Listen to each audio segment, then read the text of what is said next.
Hello, good morning everyone. Welcome all of you. I am Professor Santosh Tiwari. Before going to start the HSC syllabus, it is necessary to revise the introduction of bookkeeping and accountancy, which already you had done in 11th standard. So today we are going to take just revision of bookkeeping and accountancy.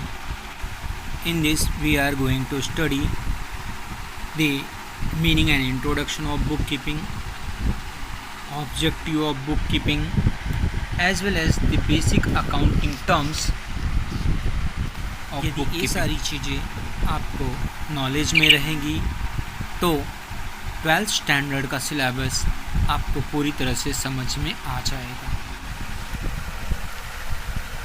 Meaning and definition of bookkeeping. Bookkeeping is the art of recording business dealing in a set of books.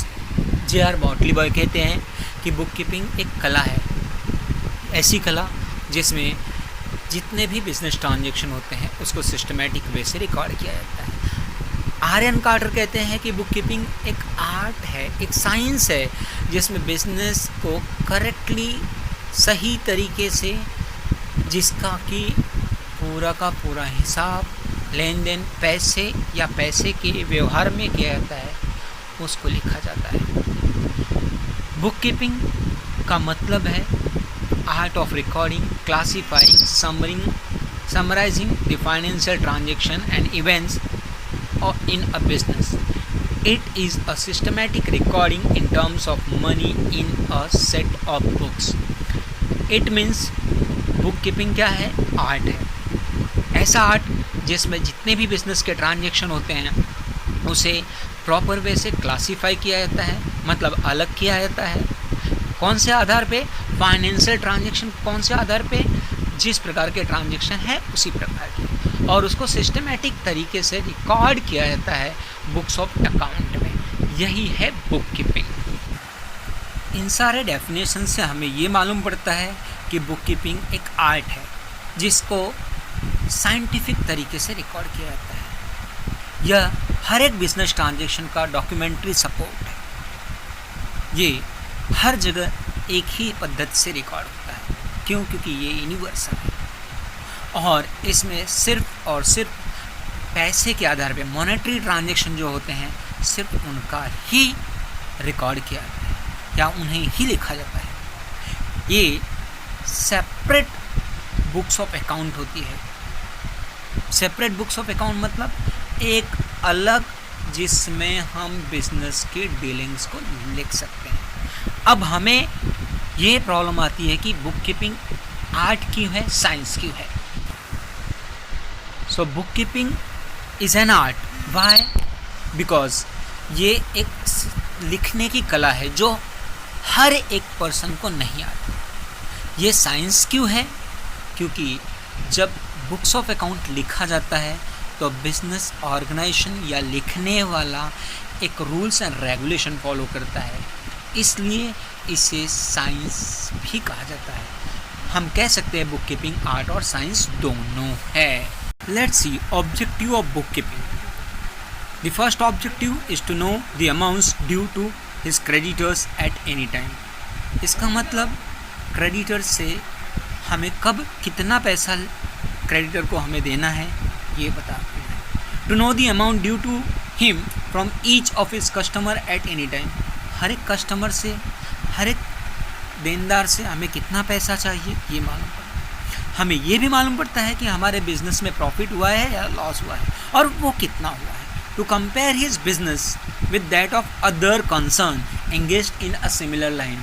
मतलब हमें कितना profit हो रहा है as compare to दूसरे business organisation जो इसी प्रकार का बिजनेस कर रहे हैं, उनके अकॉर्डिंगली हमारा बिजनेस कौन से पोजीशन पे है, या हमें कुछ लीगल रिक्वायरमेंट में क्या क्या चीज़ें हैं या क्या क्या फाइनेंशियल नीड्स है वो मालूम करने के लिए बुककीपिंग बनाना पड़ता है.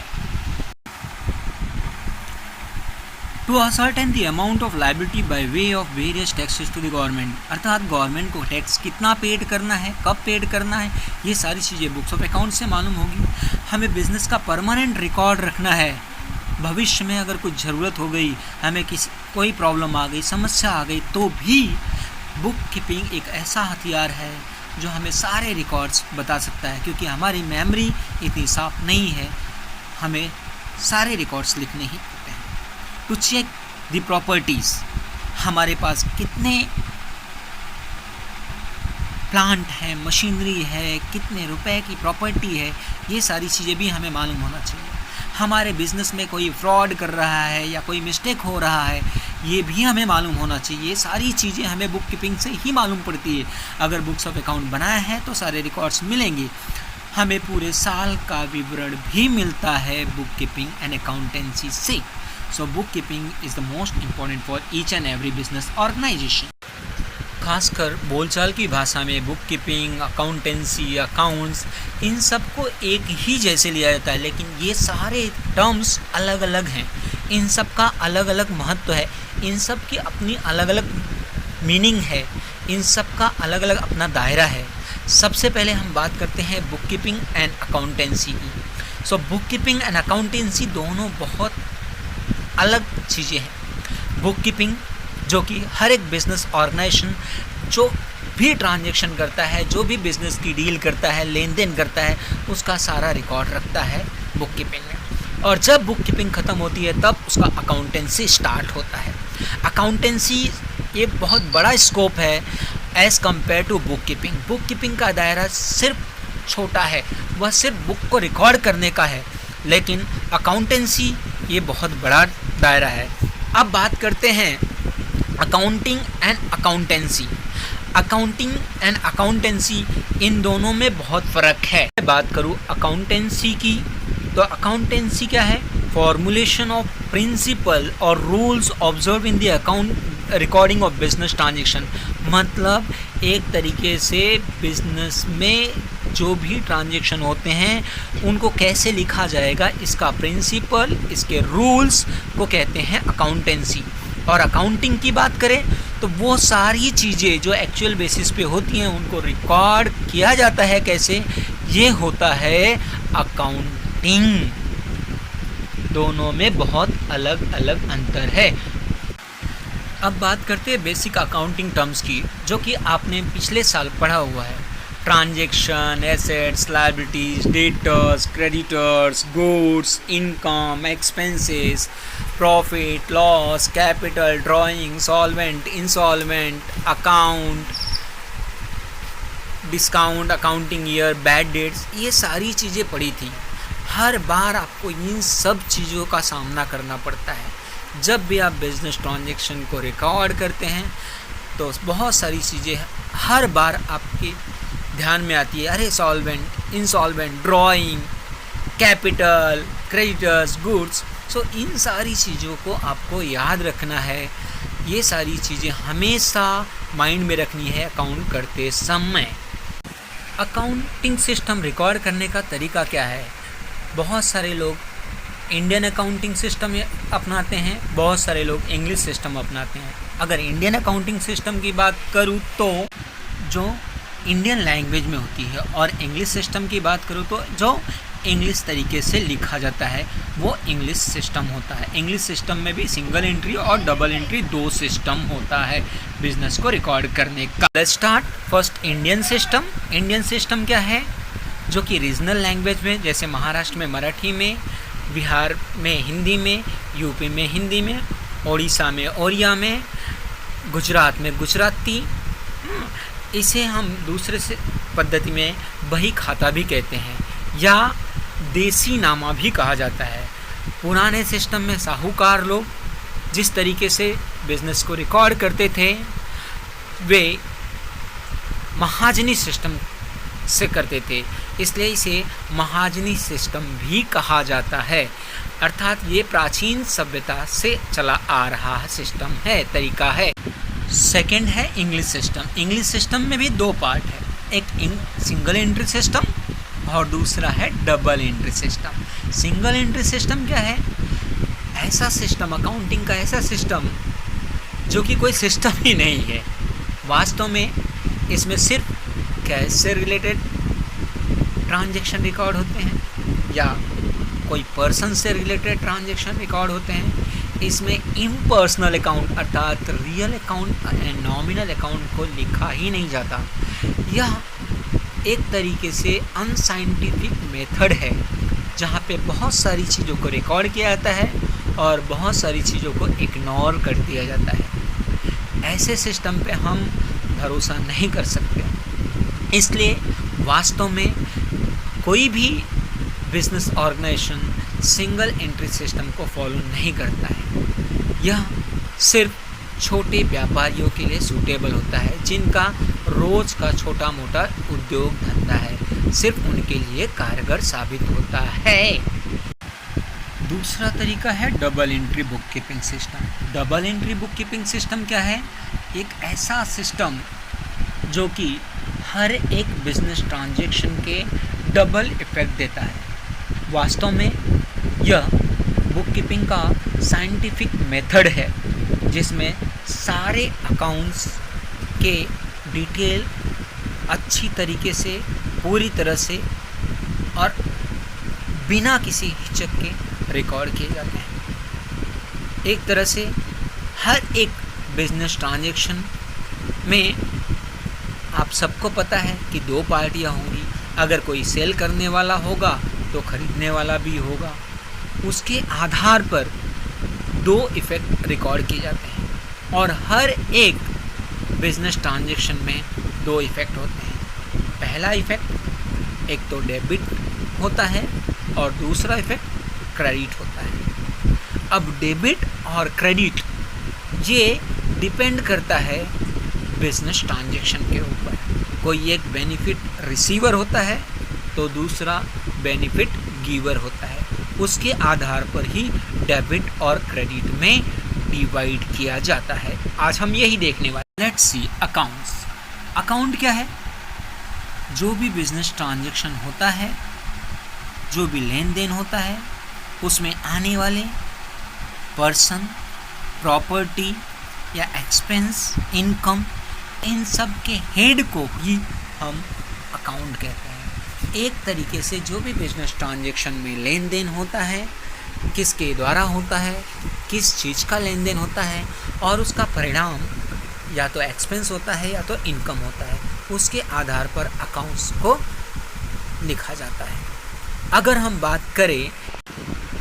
बात करें अकाउंट्स की, तो अकाउंट्स के 3 पार्ट हैं: personal account, real account and nominal account. अब प्रॉब्लम ये होती है कि ये 3 ही अकाउंट के पार्ट क्यों? क्योंकि हमें ये याद रखना चाहिए, जब हम बिज़नेस ट्रांजैक्शन करते हैं तो सबसे पहले बात बिज़नेस को करने वाला होना चाहिए, अर्थात पर्सन। दूसरी बात, हम किस चीज़ का बिज़नेस करेंगे? कोई ना कोई वस्तु होगी, कोई ना कोई सामान होगा, कोई ना कोई प्रॉपर्टी होगी, कोई ना कोई थिंग्स होगा, अर्थात रियल। और क्यों कर रहे हैं बिजनेस ट्रांजैक्शन? उसके पीछे उद्देश्य क्या है? उसके पीछे हमारा यही उद्देश्य है कि हमें प्रॉफिट मिलना चाहिए। गलती से लॉस हो गया तो अलग बात है, और उसके लिए हमें खर्चा करना पड़ता है, एक्सपेंसेस करना पड़ता है, और एक्सपेंसेस करने के बाद हमें इनकम मिलता है। इसलिए अकाउंट्स के 3 पार्ट हैं: personal account, real account and nominal account. वास्तव में अकाउंट्स के 2 ही पार्ट हैं, एक तो पर्सनल अकाउंट और एक impersonal account. Personal account 3 part में डिवाइड है: नेचुरल, आर्टिफिशियल एंड रिप्रेजेंटेटिव। और वहीं इम्पर्सनल अकाउंट 2 पार्ट में डिवाइड है, एक तो रियल अकाउंट और दूसरा nominal account, account of expenses and income. So let's see personal account. Personal account means account of individual, firms, limited companies, local authorities, associations with whom the businessman deals. अर्थात businessman जिससे deal करता है, जिसके साथ transaction करता है, वो सब पर्सनल अकाउंट्स में आते हैं. पर्सनल अकाउंट में नेचुरल पर्सन जैसे हम और आप नेचुरल पर्सन हैं, जैसे एग्जाम्पल भी दिया हुआ है अनीता, मीना. लीगल पर्सन कोई भी संवैधानिक तरीके से किसी का नाम, जैसे बीएमसी, महानगर पालिका, बगर का कॉलेज, अंधेरी जिमखाना, ये सब लॉ के आधार पे एक पर्सन है जिसे लॉ ने पर्सन की अथॉरिटी दी है। और तीसरा है रिप्रेजेंटेटिव पर्सनल अकाउंट, अर्थात ये किसी पर्सन को रिप्रेजेंट करते हैं, जैसे debtors account, outstanding expenses account. अब डेटर्स अकाउंट और outstanding expenses account personal account कैसे है? जैसे मैंने एक मजदूर को रखा है, लेबर को रखा है, और उसका पैसा मैंने नहीं दिया है, तो हमें जो पैसा पेड करना है वो पर्सन को पेड करना है, अर्थात वो पर्सनल अकाउंट हो गया। जो भी पर्सन से रिलेटेड होता है वो पर्सनल अकाउंट होता है। बात करते हैं impersonal account. Impersonal account means the accounts other than person. Again impersonal account divide into two part. पहला real account. Real account account of properties, assets, position, मतलब जिसका भी कोई भी पोजीशन, हमें अथॉरिटी जिस चीज़ की हमारे पास है वो सब रियल अकाउंट में आता है।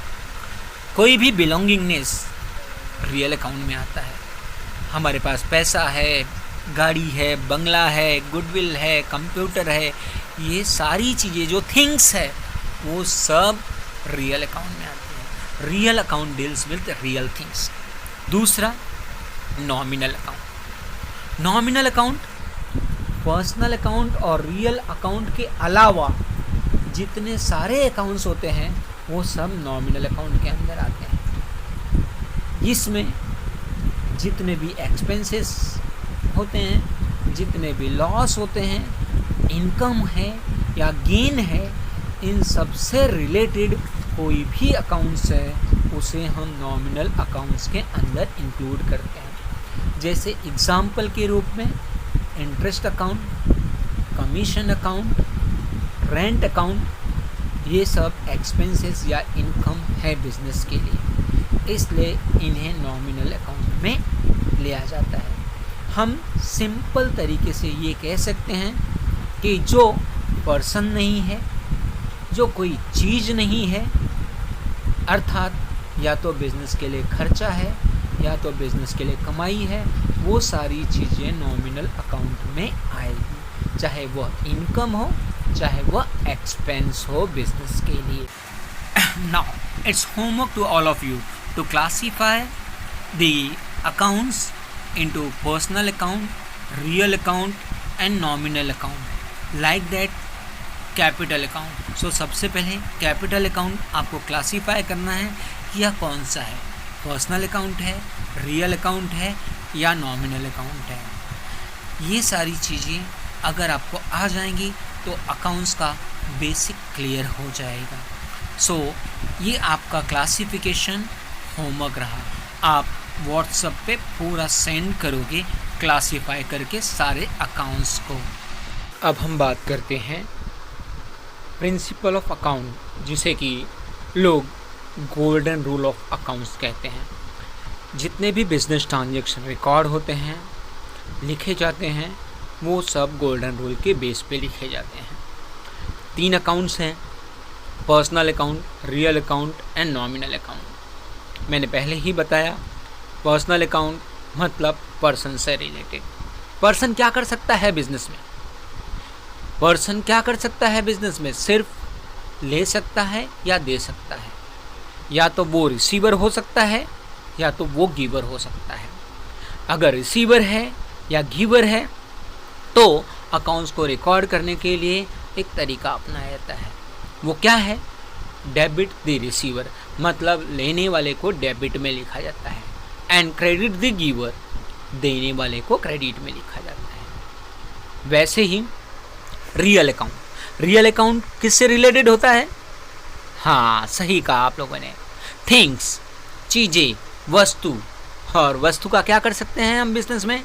या तो ले सकते हैं या तो दे सकते हैं। मतलब पर्सन या तो सामान लेगा या तो सामान देगा, या तो वस्तु लेगा या तो वस्तु देगा। मतलब या तो सामान आएगा या तो सामान जाएगा। उसके आधार पे इसका गोल्डन रूल क्या है? Debit what comes in and credit what goes out. Debit में जो आ रहा है और क्रेडिट में जो जा रहा है। तीसरा अकाउंट नॉमिनल अकाउंट। ये अकाउंट किसका है? एक्सपेंसेस, इनकम, लॉसेस, प्रॉफिट, ये सब का है। उसके आधार पे इसका गोल्डन रूल क्या है? Debit all expenses and losses. Business में जो भी एक्सपेंस होता है, जो भी लॉस होता है, उसे डेबिट में लिखा जाता है।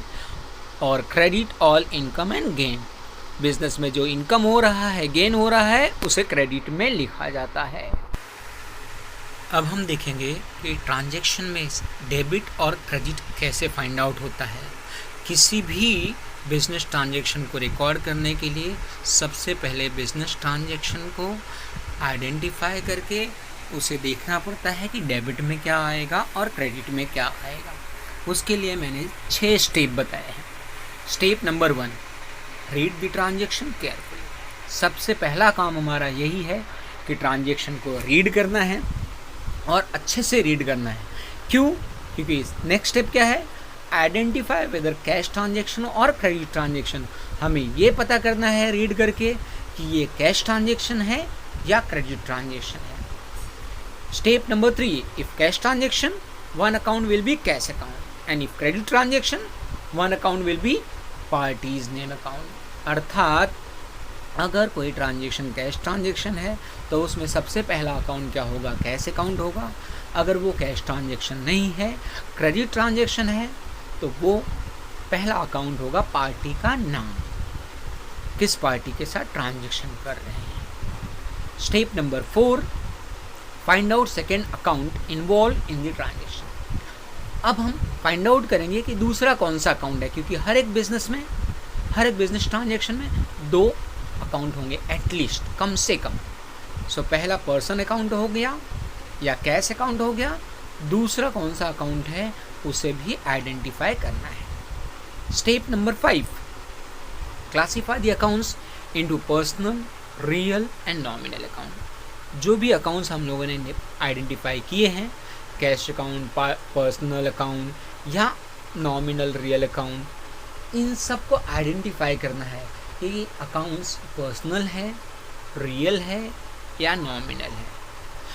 जब तक आइडेंटिफाई नहीं होगा कि पर्सनल, रियल या नॉमिनल है, तब तक हम जर्नल एंट्री के लिए डेबिट और क्रेडिट अलग नहीं कर सकते। अब हमने आइडेंटिफाई कर लिया personal account, real account and nominal account को। फिर हम अप्लाई करेंगे गोल्डन रूल। अगर पर्सनल अकाउंट है तो debit the receiver, credit the giver. Real account है, debit what comes in, credit what goes out. और नॉमिनल अकाउंट है तो debit all expenses and losses, credit all income, profit and gain. ये identify करने के बाद, गोल्डन रूल लगाने के बाद, हम किसी भी बिजनेस ट्रांजैक्शन में डेबिट और क्रेडिट को फाइंड आउट कर सकते हैं। ये सब करने से हम आसानी से जर्नल एंट्री बना सकते हैं। लेट्स सी, एक एग्जाम्पल देखते हैं। Number 1, bought goods worth ₹100 from Salman on credit. Goods खरीदा सलमान से 100 रुपये, लेकिन कैसे? क्रेडिट बेसिस पे। So what is our first step? Read the transaction carefully. मैंने ट्रांजेक्शन को रीड किया, फिर से एक बार पढ़ लेता हूँ। गुड्स खरीदा सलमान से 100 रुपये का क्रेडिट बेसिस पे। स्टेप नंबर 2, आइडेंटिफाई कैश और क्रेडिट। सो क्या दिखाई दे रहा है? हमने गुड्स खरीदा सलमान से, लेकिन कैसे खरीदा? क्रेडिट बेसिस पे। सो एक ऐसा ट्रांजेक्शन है क्रेडिट ट्रांजेक्शन। अगर क्रेडिट ट्रांजेक्शन है तो स्टेप नंबर 3 पे आ जाते हैं हम। क्या है स्टेप नंबर 3? सबसे पहले आइडेंटिफाई करने का कि कैश ट्रांजेक्शन और क्रेडिट ट्रांजेक्शन। अगर क्रेडिट ट्रांजेक्शन है तो पहला अकाउंट क्या होगा? Parties name. किससे खरीदा हम लोगों ने गुड्स? सलमान से। सो पहला अकाउंट कौन सा होगा यहाँ पे? सलमान अकाउंट। फिर हमें आइडेंटिफाई करना है दूसरा अकाउंट। और इसमें क्या है? इसमें क्या किया है हमने? गुड्स खरीदा हुआ है।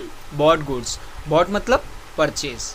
या तो एक परचेज अकाउंट ले सकते हैं या तो गुड्स अकाउंट ले सकते हैं। दोनों नहीं, क्योंकि दोनों एक ही चीज़ है। बॉट मतलब परचेज, और किसका परचेज किया? गुड्स का। सो या तो गुड्स लिखो या तो परचेज लिखो। मैं दोनों का एग्जाम्पल लेके बताऊंगा। अगर हमने परचेज लिया तो परचेज अकाउंट। अब आइडेंटिफाई करना है, 2 अकाउंट्स हो गए देखो, एक सलमान और एक परचेज या गुड्स। अब हमें क्या करना है, इनको आइडेंटिफाई करना कि ये पर्सनल अकाउंट है, रियल अकाउंट है या नॉमिनल अकाउंट है। तो सबसे पहले देखते हैं सलमान। सलमान क्या है, पर्सन है, सो ये पर्सनल अकाउंट है। दूसरा परचेज, परचेज की बात करें तो खर्चा, हम जब भी का सामान खरीदेंगे तो खर्चा होगा, तो ये एक्सपेंसेस हो गया। और एक्सपेंसेस कौन सा अकाउंट होता है, नॉमिनल अकाउंट।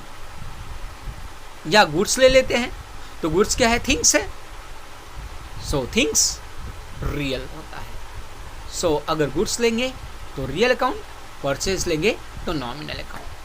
अब हमें क्या करना है, डेबिट और क्रेडिट आइडेंटिफाई करना है। देखिए सबसे पहले अगर मैं बात करूँ गुड्स की या परचेज की, तो परचेज एक्सपेंसेस है, और एक्सपेंसेस कौन सा अकाउंट है, नॉमिनल। क्या कहता है, debit all expenses and losses, debit all expenses and losses. इसका मतलब परचेज डेबिट में जाएगा।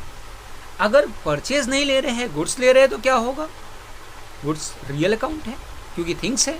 और रियल अकाउंट क्या कहता है, debit what comes in, credit what goes out. So goods आ रहा है या जा रहा है, अगर आ रहा है तो डेबिट में, जा रहा है तो क्रेडिट में।